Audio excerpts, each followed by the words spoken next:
नमस्कार. आज आपण PYQ ॲनालिसिस करणार आहोत हिस्ट्रीचं. सांस्कृतिक जागृती आणि धार्मिक सामाजिक सुधारणा या चॅप्टरमध्ये. तर हे आप्पा हातनोरे सरांचं PYQचं बुक आहे 21,000चा ठोकळा, त्यातून आपण करतो आहे. पहिला प्रश्न आहे, हिंदू महासभेच्या संदर्भात कोणती कोणती विधानं बरोबर आहेत ते ओळखायचे. तर पहिलं वाक्य आहे, 9 एप्रिल 1915 रोजी हरिद्वार येथे कासिम बाजारचे महाराज मच्छिंद्रचंद्र नंदी यांनी हिंदू महासभेची स्थापना केल्याचे घोषित केले. तर हे वाक्य बरोबर आहे. दुसरं आहे, हिंदू महासभेचे अध्यक्ष मुंजे होते, हे पण बरोबर आहे. मुंजे हेगडेवार परांजपे यांनी नागपूरला 11 नोव्हेंबर 1923 रोजी हिंदू महासभेची शाखा सुरू केली, हे बरोबर आहे. 28, 29, 30 डिसेंबर 1938 मध्ये हिंदू महासभेचे भव्य अधिवेशन पुणे येथे पार पडले. तर हे जे वाक्य आहे हे चूक आहे, कारण 1938चं जे अधिवेशन होतं ते नागपूर येथे पार पडलेलं आहे आणि त्याचे अध्यक्ष स्वातंत्र्यवीर सावरकर होते. तर ह्या एकाच प्रश्नामध्ये खूप सारे प्रश्न आयोग तयार करू शकतं, कारण की हिंदू महासभेची स्थापना केल्याचे कोणी घोषित केले, तर मच्छिंद्रचंद्र नंदी यांनी घोषित केले.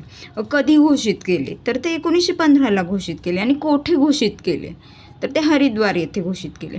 किंवा असंही विचारू शकतं की कासिम बाजारचे महाराज कोण होते की ज्यांनी हिंदू महासभेची स्थापना घोषित केली, ते मच्छिंद्रचंद्र नंदी होते.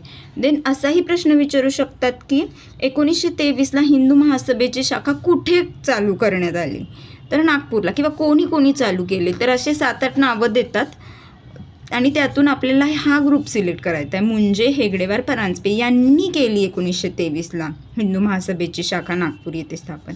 तर हा होता पहिला प्रश्न. दुसरा आहे, ब्रह्मो समाज हिंदुवाद सोडण्यास नाखुश आहे, परंतु उदारमतवाद आणि पाश्चात्य प्रभावाला प्रतिसाद देण्यास तयार आहे, असे कोण म्हणाले होते? तर याचं उत्तर आहे रॅमसे मॅकडॉनल्ड. रॅमसे मॅकडॉनल्ड यांचा जातीय निवाडा पण आहे.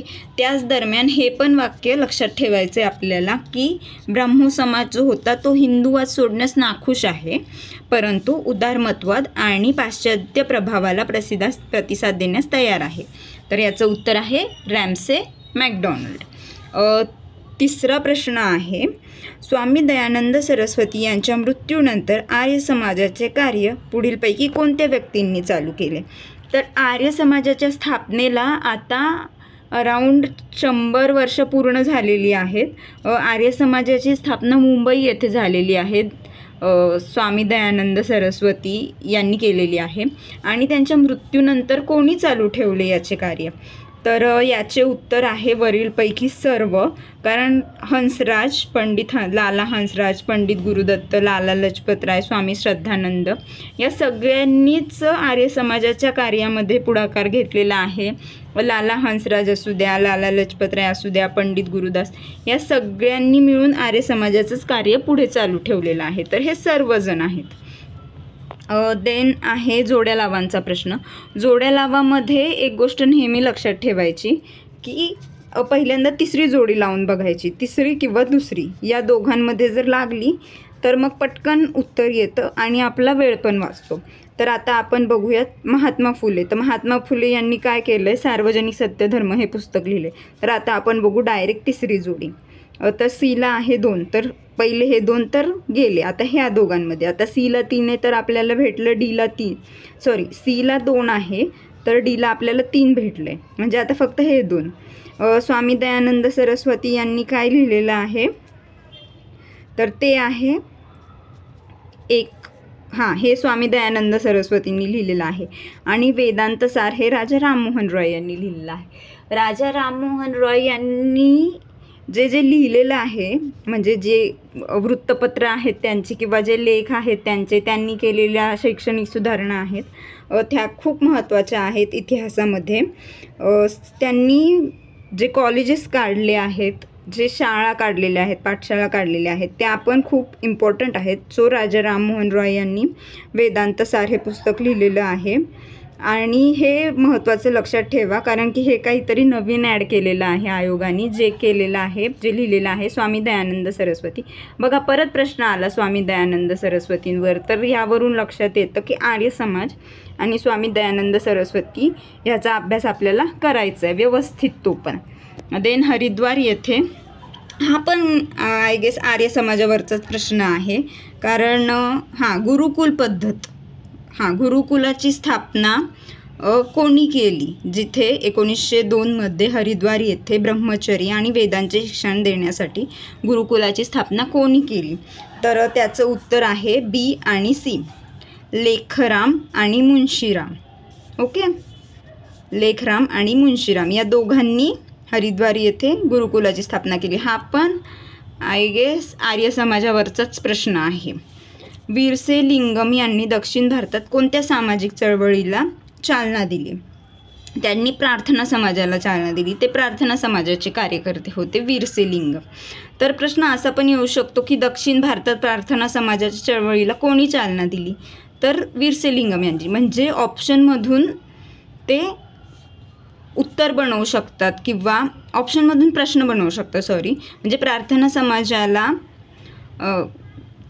समाजाच्या चळवळीला दक्षिण भारतामध्ये वीरसे लिंगम यांनी चालना दिली किंवा वीरसे लिंगम यांनी कोठे चालना दिली? पूर्व भारत आहे की पश्चिम भारत आहे? तर दक्षिण भारतात चालना दिली.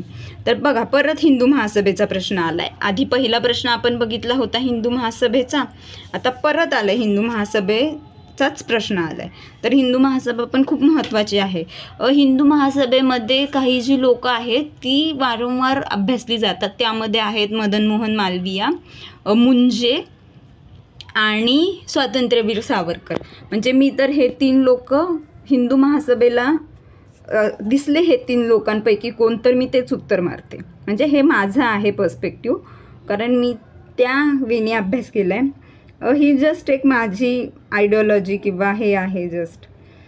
ठीक आहे. खालीलपैकी कोणत्या व्यक्ती हिंदू महासभेशी संबंधित नव्हते? आपल्याला तर माहिती आहे की मालवीय आणि मुंजे तर होते, त्यामुळे मालवीय कुठे कुठे आहे, हे गेलं. म्हणजे राहिलं उत्तर फक्त अ आणि ड. ओके, मालवीय तर होतेच ना, आपल्याला माहिती होतं मालवीय आहेत आणि मुंजे आहेत. हे बघा, कारण की हिंदू महासभेचे अध्यक्षच मुंजे होते, ह्याच प्रश्नात आहे, त्यामुळं ते तर असणे भागच आहे. ओके, म्हणजे मालवीय आणि मुंजे होते, पण इथं कोण नव्हत्या आहे. तर हे जर आपलं चुकू शकतं, ब आणि क आपण मारलं तर चुकलं. ओके, त्यामुळे ह्याचं उत्तर अ आणि ड आहे. देन राष्ट्रीय काँग्रेसच्या अस्पृश्यतेच्या प्रथेला विरोध करण्यासाठी समितीचे चिटणीस कोण होते? तर हा नवीन प्रश्न वाटतोय. राष्ट्रीय काँग्रेसच्या अस्पृश्यतेच्या प्रथेला विरोध करण्याच्या समितीचे चिटणीस कोण होते? अध्यक्ष नाही, चिटणीस कोण होते? तर ते होते स्वामी आनंद होते.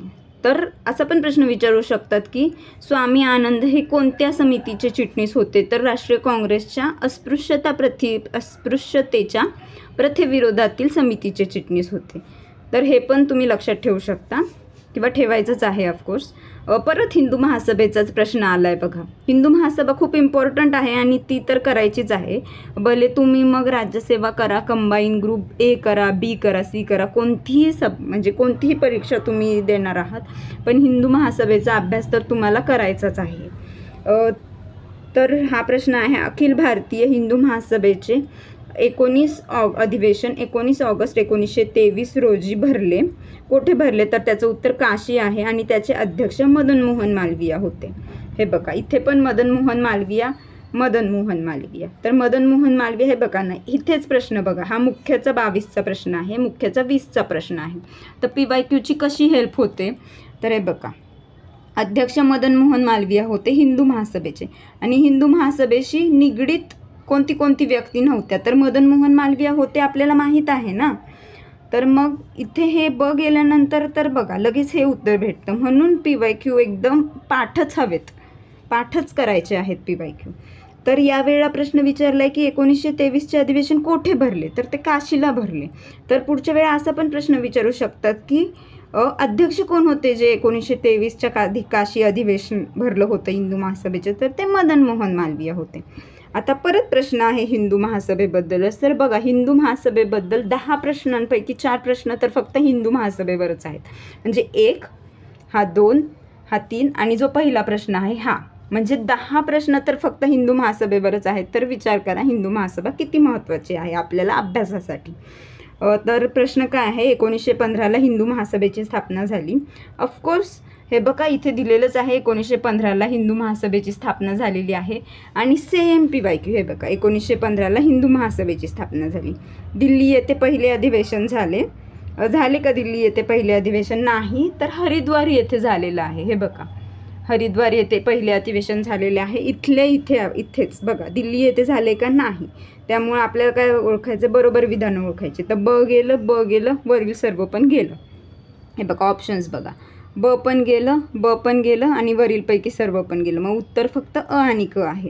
तर आता आपण बघूयात प्रश्न काय म्हणतोय. 1915 साली हिंदू महासभेची स्थापना झाली. पहिले अधिवेशन दिल्ली येथे नाही झाले, तर ते हरिद्वार येथे झाले. आणि हिंदू महासभेचे सलग 6 अधिवेशनाचे अध्यक्ष सावरकर होते. तर हे पण बरोबर आहे. तर असे आपण आज 10 प्रश्न बघितलेले आहेत या चॅप्टरवरचे. तर उरलेले प्रश्न आपण नंतर बघूयात.